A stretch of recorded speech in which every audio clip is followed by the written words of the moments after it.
Olá, seja bem-vindo ao Energy Ready Moçambique Podcast. Iniciativa essa desenvolvida pelo Clube de Petróleo, que é composta por três pilares essenciais: o Community Ready, Field Ready e Government Ready. Este programa visa essencialmente preparar a comunidade, o governo e as empresas locais para os grandes projetos. E hoje vamos conversar em torno de financiamento de projetos. Queremos saber como pagar antes de receber. Esse é um desafio normalmente enfrentado pelas pequenas e médias empresas em Moçambique. E ninguém melhor do que o Dr. Oldemiro Belchior, ele que é chefe economista do Banco Millennium BIM e também diretor de estudos econômicos. Senhor Oldemiro, Dr. Oldemiro, seja bem-vindo ao nosso podcast. Muito obrigado, bom dia. Bom dia. Sim, senhor. As conversas em torno deste tema de financiamento de projetos surgem no momento em que temos a retoma da Total e também o POD da Coral Norte aprovado. Então acaba surgindo uma necessidade de explorar os desafios em torno desses temas, porque sabemos nós que as PMEs locais têm muita dificuldade em alimentar os contratos que elas ganham das multinacionais. Então isso representa um grande desafio para as PMEs ou para as empresas locais. Então surge a necessidade de conversarmos um pouco em torno disto. Porque nós sabemos que as empresas, as multinacionais, pagam após 90 ou até 120 dias, mas querem que o fornecimento seja feito de forma imediata. Então isso representa um enorme desafio para as PMEs. Então vamos conversar um pouco em torno desse tema, de modo a percebermos como é que pode-se superar essa dificuldade por parte das empresas locais. Ok? Então, gostaria de perceber por que as PMEs têm dificuldade de financiar contratos.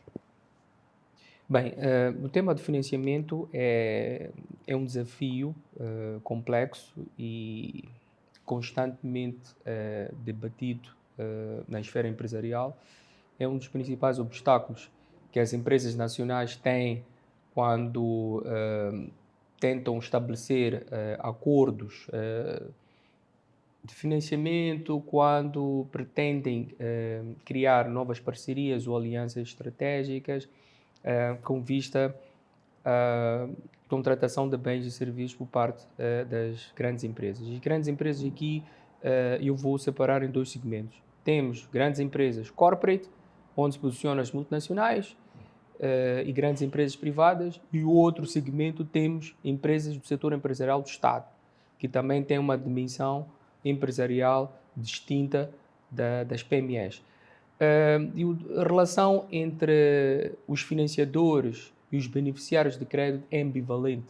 Precisam um dos outros para se complementarem. Ou seja, quem financia, que está à banca, precisa das empresas, que são os beneficiários de crédito. Mas, em alguns casos, esta relação não é fluida.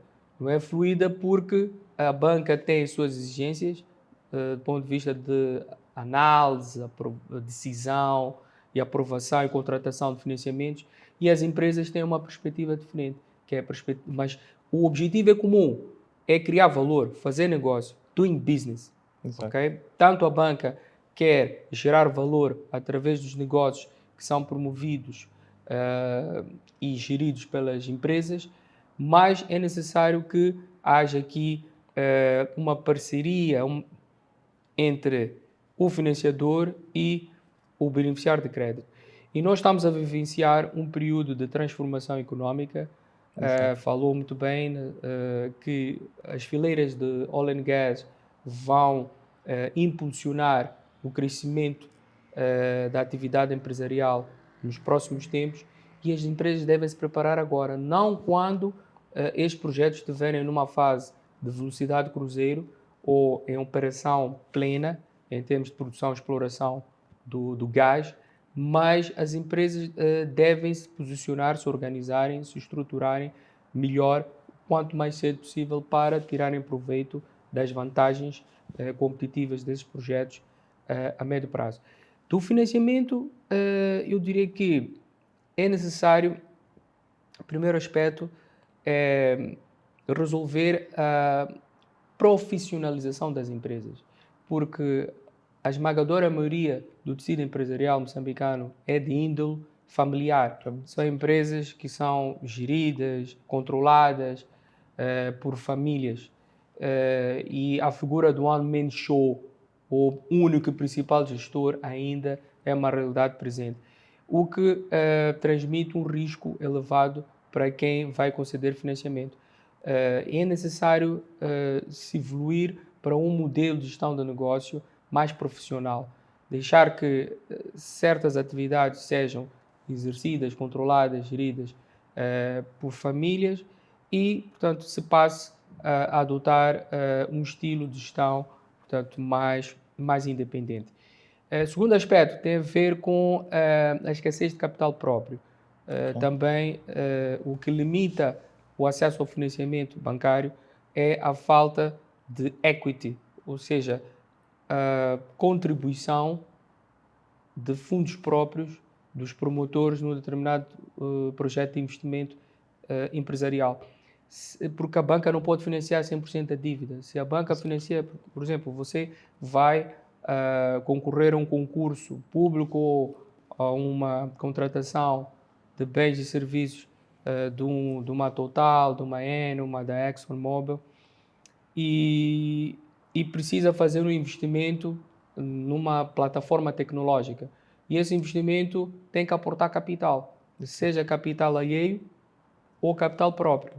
Então, sabemos que a maioria das empresas não tem nem capital alheio nem capital próprio. Então, a banca não pode financiar 100% da dívida. Ou seja, quando digo 100% da dívida, é financiar o montante do capital alheio e também financiar o capital próprio. Aí a banca assumiria, digamos, a posição maioritária da sociedade, se tornaria o maior acionista do projeto. E essa não é a vocação dos bancos, financiar 100% da dívida, porque tem que haver uma partilha de risco. E é necessário que os promotores, não é, ou empresários, investidores, façam o aporte do capital próprio necessário para completar um montante do investimento, para que a banca então disponibilize os recursos necessários para investir em CAPEX, OPEX, ou financiar necessidades de tesouraria durante o ciclo de exploração do projeto ou negócio. E outra limitação, eu diria que tem a ver com assimetrias de informação. Muitas das empresas também não fornecem informação credível, fiável, que dê conforto aos bancos para poderem conceder o financiamento em condições acessíveis, quer montante, que é o ticket size, também a maturidade e o preço. Muitas delas já nem percebem qual é a necessidade do financiamento. Se este financiamento é destinado a apoio à tesouraria, que é para suportar o pagamento de uma importação, ou é para cobrir um déficit de cash flow durante o ciclo de exploração, ou se é para financiar um investimento na aquisição do imobilizado. Quando a informação não é bem organizada, não transmite fiabilidade, isto também condiciona a uma decisão favorável do financiamento. E também não posso deixar aqui de referir a incapacidade que alguns empresários têm em assegurar a gestão do negócio. Exato. Ou seja, muitos têm uma visão, não é, do que pretendem, não é? Uma visão é onde eu quero chegar. Eu estou aqui, sou pequeno, mas a minha ambição é me tornar uma grande empresa. É preciso ter uma visão estratégica de onde eu quero chegar, mas também é preciso ter um plano. O plano estratégico é que vai levar ao destino que pretende. E isso às vezes falta. E quando os bancos também percebem que o empresário não tem uma visão clara do futuro que pretende alcançar, também colocam em desvantagem. E por isso muitos não conseguem desenvolver planos de negócio que sustentem rentabilidade, viabilidade econômica e financeira e bancabilidade. Okay. Então, quando isto não acontece, ou seja, é demonstrada uma incapacidade dos promotores do projeto ou empresa que pretende concorrer a um determinado contrato, não tem esta capacidade de criar e apresentar, defender um business plan que seja rentável, viável e bancável, do ponto de vista de risco, e o acesso ao financiamento torna-se mais limitado e um desafio para a empresa superar. Ok, então estaríamos aqui a dizer que, por outras, que as empresas locais, de certa forma, não estão preparadas para poderem ter esse financiamento dos... Algumas Algumas estão, estão, outras não estão. Eu diria principalmente as micro e pequenas empresas. ok, As médias empresas até já estão estão mais preparadas. organizadas do ponto de vista de planeamento financeiro, controle de gestão, eh, desenvolvimento de planos de negócios, acesso à informação de mercado, não é? Tem market intelligence, que é uma componente de gestão muito bem empreendida a nível das médias. Mas as micro e pequenas são empresas que estão mais vulneráveis do ponto de vista da organização contabilística, preparação e desenvolvimento de planos de negócio, estudos de viabilidade e acesso ao mercado. Estas empresas precisam de assessoria financeira, precisam de recorrer a entidades especializadas em aconselhamento técnico, assessoria em gestão e apoio a investimento para tornar a sua inserção no mercado mais bem sucedida. Porque o que falta muitas das vezes é a literacia financeira. A esmagadora maioria do tecido empresarial moçambicano tem um elevado déficit de literacia económica e financeira. Pouco conhece quais são os conceitos essenciais de macroeconomia e microeconomia, e a macroeconomia hoje, para além de ser uma ciência económica, é determinante no sucesso das organizações. As variáveis económicas, nomeadamente a inflação, as taxas de juros, as taxas de câmbio, têm uma influência significativa na atividade produtiva, operacional, comercial e financeira das empresas. E ter um conhecimento ainda básico de que forma estas variáveis económicas podem influenciar o desempenho da atividade empresarial é fundamental para assegurar o sucesso dos negócios. Este caminho deve ser trilhado com apoio de entidades externas. Enquanto não existirem, por exemplo, programas que já existem, algumas instituições já promovem, o caso, por exemplo, da nossa do nosso banco, e nós temos programas de apoio à literacia financeira empresarial. Portanto, mostramos que produtos e serviços disponibilizamos para satisfazer as necessidades dos clientes em diferentes fases, seja na fase de investimento, na fase de crescimento, na fase de maturidade. Portanto, temos sempre propostas de valor para responder às necessidades das empresas em diferentes ciclos de vida do negócio.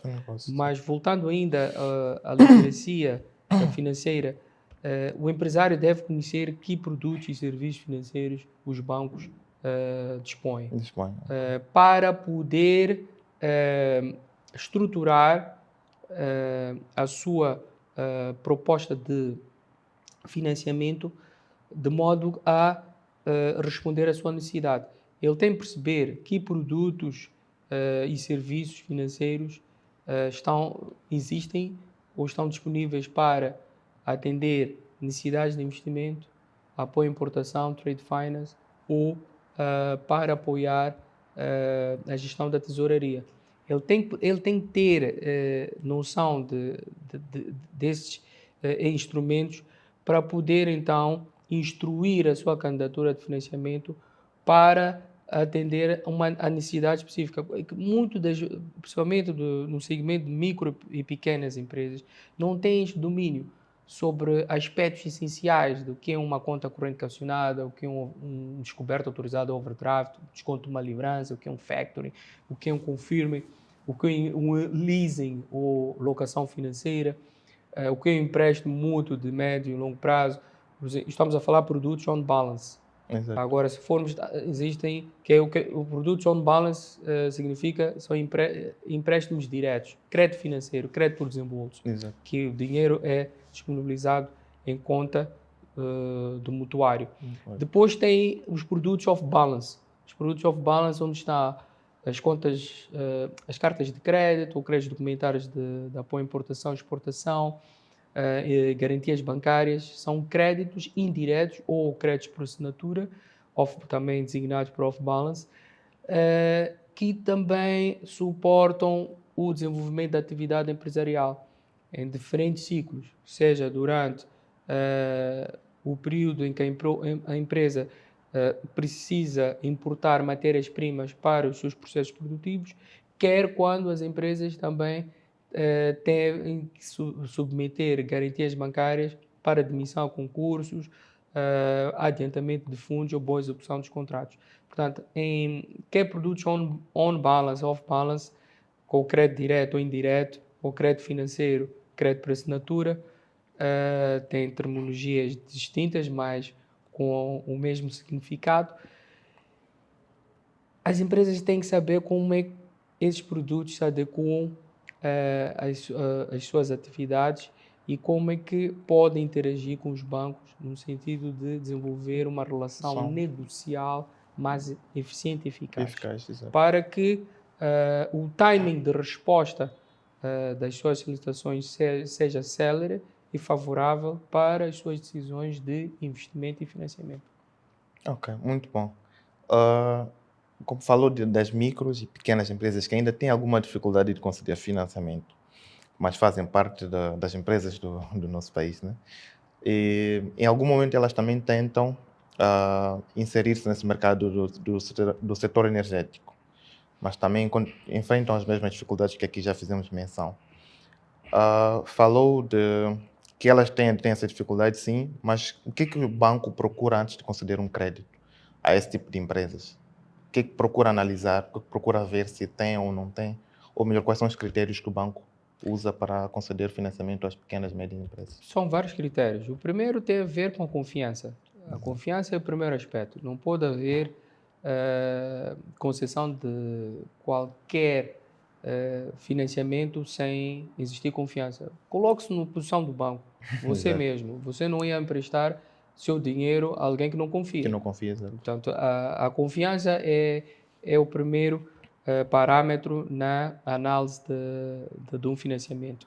Aliás, até a origem etimológica da palavra crédito, latim, crédito quer dizer credere. Credere que significa confiança. Confiar. Portanto, uma relação creditícia entre quem concede e quem recebe baseia-se na confiança. É o primeiro aspecto. E daí os bancos procuram avaliar adequadamente o processo de Know Your Customer, KYC.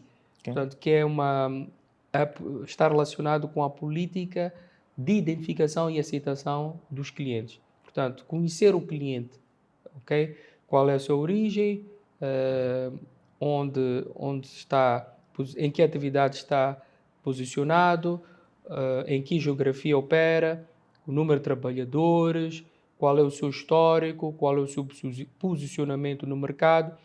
É importante diagnosticar a identidade do cliente. Diagnosticar quer dizer conhecer o essencial do cliente. Portanto, que se chama de Know Your Customer. Portanto, este KYC deve ser feito logo na relação inicial entre o banco e a empresa, para se poder então construir uma relação de confiança que vai determinar se o banco pode confiar na concessão de financiamento a essa empresa. O que acontece é que nessa fase do KYC, ou Know Your Customer, muitas das empresas não fornecem os elementos informativos que a banca Precisa. exige para poder conhecer e diagnosticar essa empresa ou atividade. Porque nós, como bancos e instituições financeiras, operamos num mercado organizado, regulamentado. Existe uma entidade de supervisão bancária que é responsável por acompanhar o risco que é tomado pelos bancos e nós, se fazemos bem a primeira, conhecendo quem é o cliente com quem vamos relacionar, quais são as suas necessidades, antecipar as suas necessidades e propor soluções financeiras inovadoras para responder às suas necessidades, daí se pode então estabelecer uma confiança mútua. O segundo aspecto tem a ver com qual é o histórico da atividade do cliente. Se é um histórico positivo ou negativo. É importante que a empresa se mostre ao banco com um perfil idôneo. Exato. Isto quer dizer, comprovar a ausência de registro de incidentes. Incidentes, ou seja, não podem solicitar financiamentos quando tem registro de crédito mal parado em outras instituições, ou quando tem situações de incumprimento junto à Segurança Social ou à Administração Fiscal. Portanto, quando existe um histórico desfavorável do ponto de vista de relação creditícia com outras instituições bancárias ou obrigações fiscais em atraso ou também um incumprimento com contribuições da Segurança Social, logo é um fator impeditivo para que a confiança se desenvolva no futuro. E também a informação sobre o mercado, não é? A empresa tem que saber em que mercado está a operar. Quando eu falo das simetrias de informação, tem a ver com uma insuficiência de dados, de relatórios, de estudos sobre o mercado, o ambiente em que a empresa está inserida. Sabendo com especificidades qual é o setor em que ela está, qual é a cota de mercado que ela detém, qual é a situação atual do negócio e qual é a perspectiva futura. Também isto garante que o financiamento possa vir a ser avaliado com razoabilidade. E também tem a ver com a organização contabilística. Isto tem, de facto, eu diria que é um desafio ainda pouco superado. A questão da como é que a contabilidade está organizada. Muitas das empresas, principalmente as micro e pequenas, não têm o planeamento contabilístico muito bem feito. Ou seja, muitas delas não conhecem o que é um balanço, o que é uma demonstração de resultados, o que é um mapa de cash flow. Usam algumas delas regime simplificado de prestação de contas, mas é fundamental que consigam ter uma melhor preparação e organização das peças contabilísticas. Quando os bancos não têm informação econômica, financeira, para avaliar qual é a situação patrimonial de uma empresa, não é? Em termos de ativos, passivos, capital próprio, meios libertos que a empresa gera. Então, não há uma previsibilidade da capacidade dessa empresa reembolsar o empréstimo. Então, e estes números devem ser mostrados aos bancos de forma transparente. Devem ser revelados com total transparência para que essa informação ou esses dados contabilísticos sejam integrados nos modelos de avaliação de crédito e risco dos bancos e assim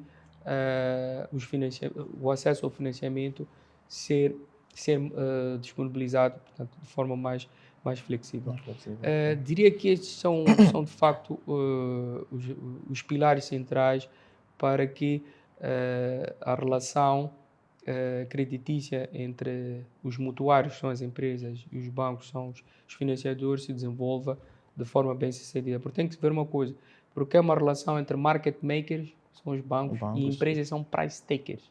Então, os price takers são as empresas, market makers são os bancos, devem se complementar porque precisam uns dos outros para poderem gerar valor. Não é possível os bancos garantirem uma rentabilidade exigida pelos seus acionistas e continuarem a contribuir de forma ativa para a promoção da inclusão financeira e bancarização da nossa economia, sem que haja uma participação das empresas, porque as empresas é que representam, principalmente as micro, pequenas e médias empresas, representam mais de 90% do tecido empresarial 98. do país, mais de 90%, é por isso que eu disse, e representam a espinha dorsal da economia, porque elas é que geram emprego, estimulam a inovação, diversificam as exportações e contribuem também para a ampliação da base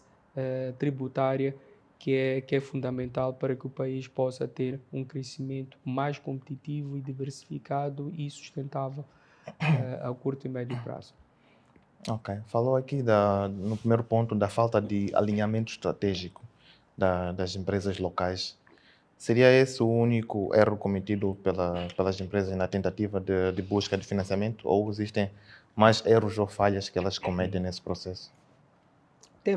Esse é um deles, porque o planeamento estratégico é o caminho que nos leva a alcançar a visão que pretendemos para o futuro. Ou seja, eu tenho que definir um destino, não é? Exato.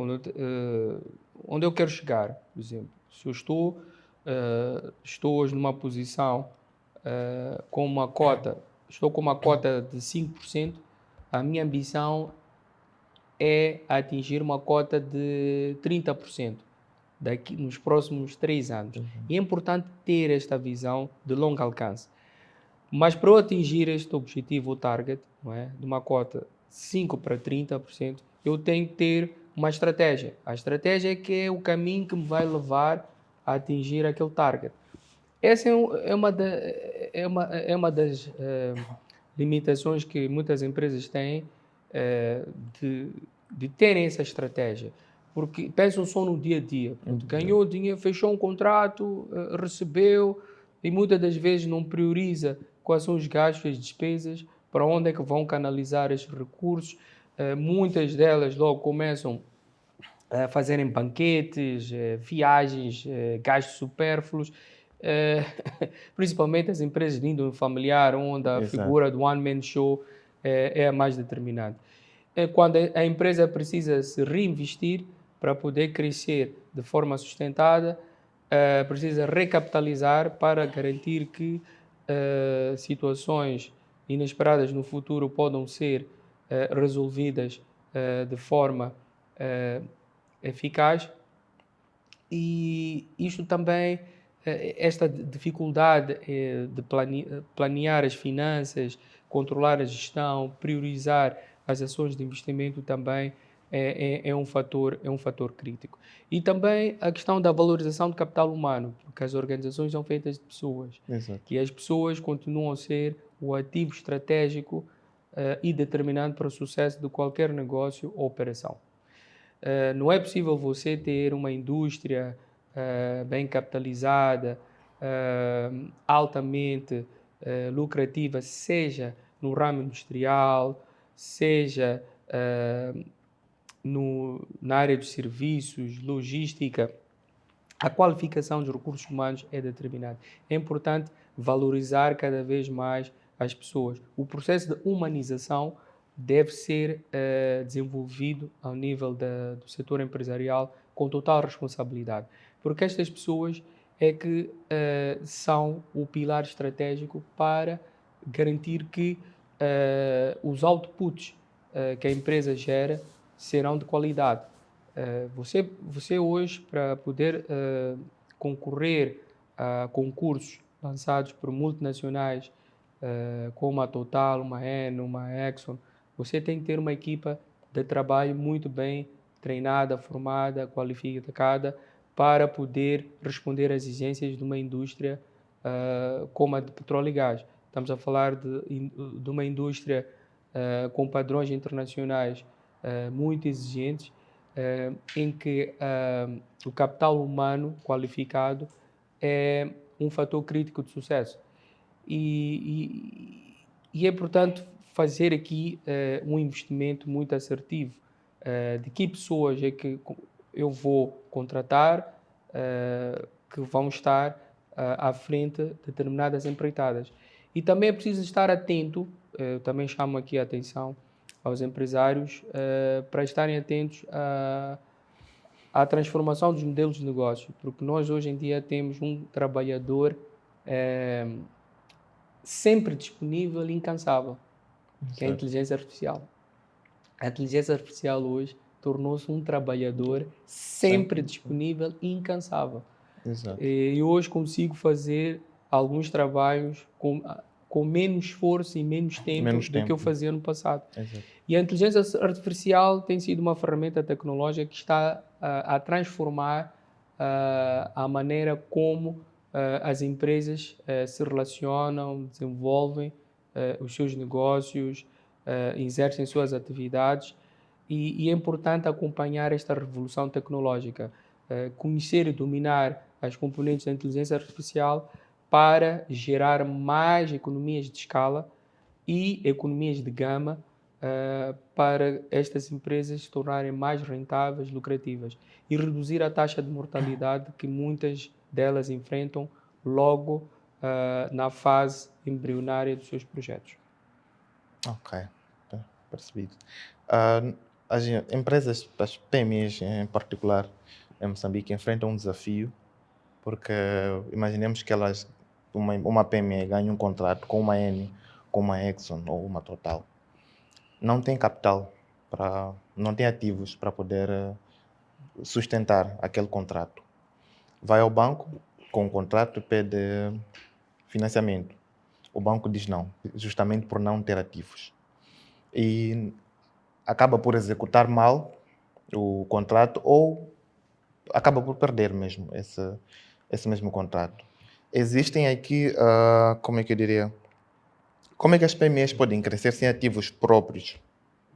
Existe alguma possibilidade em meio a essa situação? Existe, sim. Assim, primeiro é preciso ver que as garantias reais não são a condição primária para os bancos concederem empréstimos. Ok?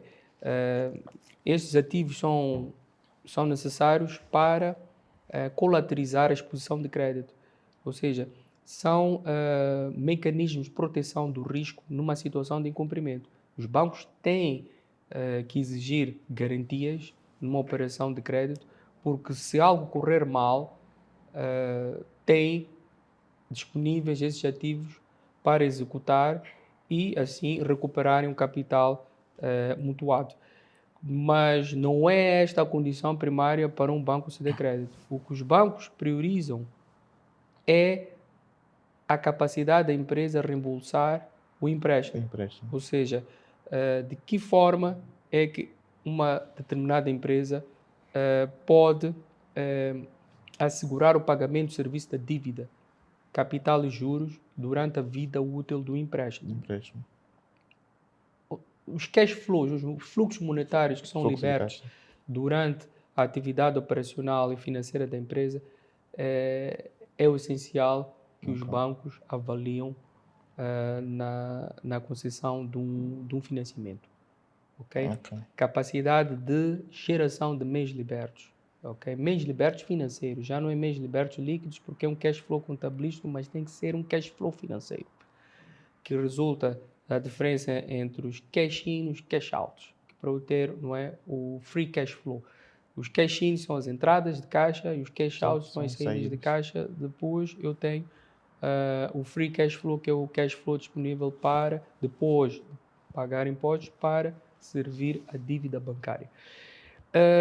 Quando existem contratos adjudicados por uma multinacional e a uma empresa local para fornecer bens e serviços num projeto específico, o que acontece? Essa empresa não tem, não é, as garantias, sua questão, não é? Mas tem um contrato e esse contrato comprova que há rendimentos futuros que vão permitir garantir o pagamento do serviço da dívida ao banco, mas ela não tem ativos reais para colateralizar o empréstimo. Mas já agora temos a solução que o governo criou, que é o Fundo de Garantia Mutuária. Exato. O Fundo de Garantia Mutuária, que é um instrumento financeiro de base pública que garante uma taxa de cobertura de 50% nos empréstimos que os bancos concedem às empresas. Então, pode-se recorrer a esta solução de proteção de risco. Atenção, o Fundo de Garantia Mutuária não é um instrumento que desembolsa fundos. O Fundo de Garantia Mutuária é um instrumento de proteção de risco. Ou seja, partilha o risco de crédito com os bancos subscritores do acordo com a Sociedade Gestora de Fundo de Garantia. Ou seja, há uma partilha de risco. 50% é coberto do risco de crédito é coberto pelo Fundo de Garantia Mutuária e os restantes 50% é o risco tomado pelo o banco que financia. Aqui tem que existir um trade-off, não é? Um trade-off quer dizer um compromisso entre o Fundo de Garantia Mutuária e o banco financiador da operação em arriscar um projeto. Não há outra forma. Não há outra forma porque, olhando, se a empresa conseguir demonstrar, através do seu cash flow previsional ou cash budget, que tem autonomia financeira, solvabilidade e uma capacidade de cobertura do serviço de dívida durante a vida útil do empréstimo, eu penso que é possível superar esse desafio. Ou seja, porque o banco tem a garantia do fundo, não é? Deste fundo mutualista, 50%. Depois tem outros 50% que existem vários mecanismos de mitigar o risco de default, que é consignar as receitas provenientes desse contrato para a conta de mutuária aberta nesse banco.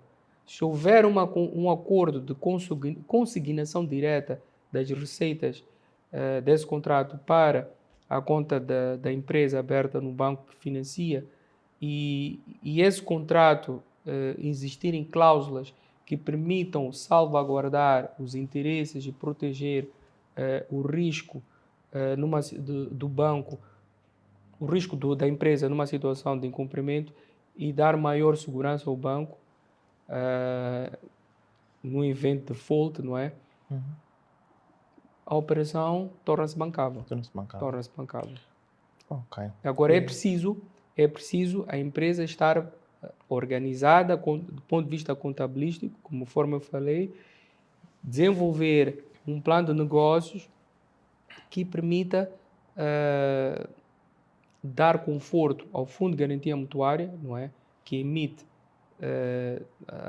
a garantia de 50%, e o banco também que toma parte do risco, porque não é 100% coberto, não é? Há aqui uma partilha de risco com este Fundo de Garantia Mutuária. Se houver, portanto, este trade-off entre a instituição que disponibiliza a garantia para a proteção do risco e o banco que tem apetite em financiar, porque é preciso ver numa operação de financiamento tem que se analisar o binômio rentabilidade-risco. Não é só o risco de crédito que é o pilar subjacente para uma decisão favorável de crédito, mas também a rentabilidade.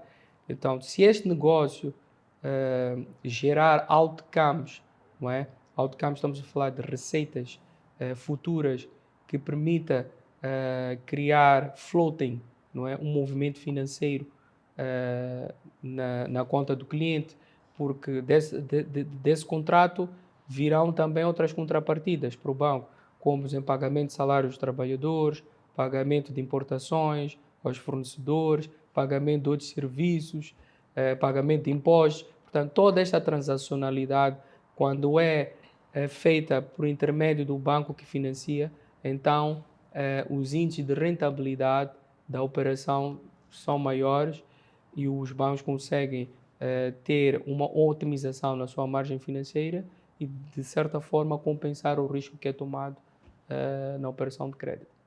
Ok, muito bem. Há pouco falou aqui da necessidade que as empresas locais têm de acompanhar as novas dinâmicas do mundo ou do mercado financeiro, se assim posso dizer. O que será exigido nos próximos anos às empresas que vão pretender buscar financiamento? Porque estamos a dizer que o mundo está em constante mudança, em constante evolução. Será que as exigências mudam? O que vai ser exigido daqui a alguns anos? Claramente, o que nós estamos no mercado em constante evolução. Exato. Hoje em dia não são os bancos os principais fontes de financiamento das empresas. Tens a Bolsa de Valores, através do mercado de capitais, também é um veículo alternativo de financiamento. Tens as fintechs, tens os fundos de capital de risco, tens os fundos de pensões, tens os fundos de investimentos. Existe uma oferta diversificada Exato. de fontes de financiamento, mas é importante alavancar competências para ter maior conhecimento sobre essas soluções de financiamento. Lá está, refiro-me à literacia financeira. Financeiro, exato. Portanto, esta educação financeira das empresas deve ser um investimento prioritário para aquelas empresas que querem crescer de forma sustentada no futuro. Aquelas que querem fazer parte do processo de transformação e modernização da economia. E aqui é importante ter uma visão ampla, ambição contínua e capacidade de execução. Eu penso que estas três valências, visão, ambição e ação, E ação. quando combinadas, o sucesso é totalmente garantido. Garantido. O sucesso é totalmente garantido em qualquer fase em que a empresa se encontrar ou ciclo econômico que um país tiver a atravessar. E a capacidade de inovação, de se reinventar Reinventa. a novos processos, adaptação a mudanças no ambiente em que ela gravita, é determinante, porque está a ver a geopolítica, a geopolítica e a inteligência artificial hoje em dia são dois fenómenos que estão a comandar as economias, o mundo empresarial e também a potência dos investidores. É tudo em torno da geopolítica e inteligência artificial. São estas duas grandes forças que têm sido o elefante, não é, da sala. E as empresas, portanto, devem desenvolver uma capacidade de adaptação a estas transformações tecnológicas, a estas mudanças significativas no ambiente geopolítico, porque têm sempre influência direta ou indireta nas suas atividades, comerciais e operacionais, e elas têm que se preparar com planos de contingência para responderem a situações inesperadas, como é o caso, por exemplo, subida galopante dos preços dos combustíveis. Exato. Os combustíveis afetam toda a estrutura de custos de uma empresa, está a perceber? Seja por via da parte operacional, da logística, comercial, financeira, porque sempre os preços dos combustíveis aumentam, isso impulsiona a subida da inflação, e se a inflação acelera, logo a política monetária e cambial deve ser orientada num sentido mais restritivo para poder suster uma pressão inflacionária no curto e médio prazo. E as empresas devem se adaptar a estas mudanças disruptivas que existem tanto a nível endógeno como exógeno, ou seja, Exato.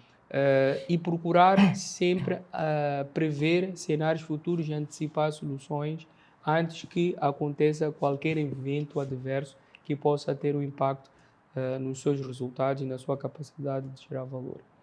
Ok, muito bem. Como o tema visava, na verdade, preparar ou ajudar as empresas locais com mecanismos para captação de financiamento junto dos bancos, gostaria aqui que deixasse ficar uma última palavra em jeito de conselho para os empresariados ou as empresas locais que pretendem ou de alguma forma buscam esse financiamento por parte dos bancos.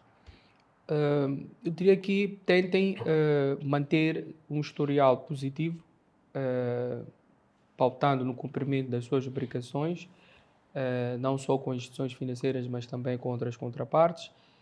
É importante também desenvolverem competências de gestão eh, para tornar, não é, o processo de gerenciamento dos negócios mais sólido e continuar a investir eh, na, no seu conhecimento sobre boas práticas de gestão, controle e planeamento financeiro e procurarem se informar mais. Eh,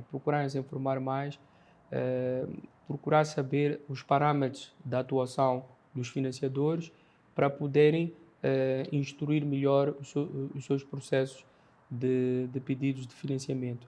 E claramente, sempre com um olhar muito atento ao futuro, porque muitas delas ainda estão fortemente dependentes do aqui e agora, não é? Exato. Mas é importante também ter uma perspectiva mais além daquilo que pode ser soluções viáveis do ponto de vista de gestão de negócios. Porque, assim, para eu desbloquear o financiamento, eu também tenho que trazer negócios que sejam bancáveis. Bancáveis, exato. Muitas das vezes também os negócios, quando vêm sem estrutura, sem uma visão clara, sem uma perspectiva direcionada do que se pretende, a banca também não mostra interesse.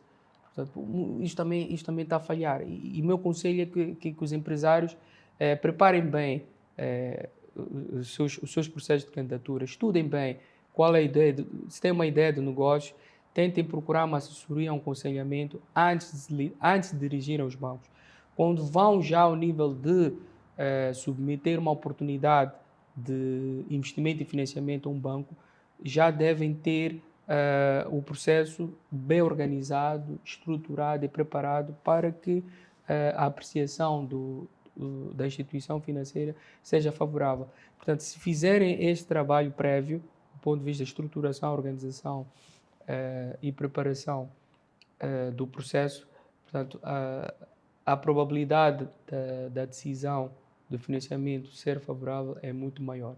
Portanto, é fundamental que haja esta preparação prévia, procurar sempre um aconselhamento técnico, uma assessoria de especialistas, de modo que os bancos possam receber, não é, informação fiável, credível e que possa, não é, garantir uma um risco aceitável do ponto de vista de financiamento. E, claro, sempre manter uma boa informação do mercado, continuarem a se informar muitos. Isso acontece muito a nível das micro e pequenas empresas, médias também algumas. Há pouca informação, dominam. E a informação hoje tem poder. A informação tem poder. Não estar somente a investir em lobbies, muitos empresários pensam que o lobby é que resolve muita outra coisa, mas quando se tenta estabelecer uma relação bancária, a confiança é determinante. Então, se eu quero transmitir confiança ao banco, que é o meu parceiro de negócios, os bancos aqui são parceiros de negócios, porque é uma relação win-win. Todos Certo. ganham. Todos Portanto, não é ganham. possível o banco gerar rentabilidade sem envolver as empresas. As empresas também não podem investir e crescer e prosperar sem Envolver o houver banco. uma parceria com os bancos. Portanto, é win-win. Então, esta relação win-win só pode ser construída ou reconstruída através de uma confiança mútua entre as partes. Ok. Muito obrigado pelo podcast. Ficou muito bem claro aqui que as empresas, não é porque faltam oportunidade para elas, mas elas não estão preparadas e que precisam, de certa forma, preparar-se para o que vem por aí, porque vêm grandes projetos para Moçambique. Elas precisam estar prontas para que possamos todos os stakeholders poderem ganhar, como disse o win-win. Muito obrigado. Esse foi o nosso podcast.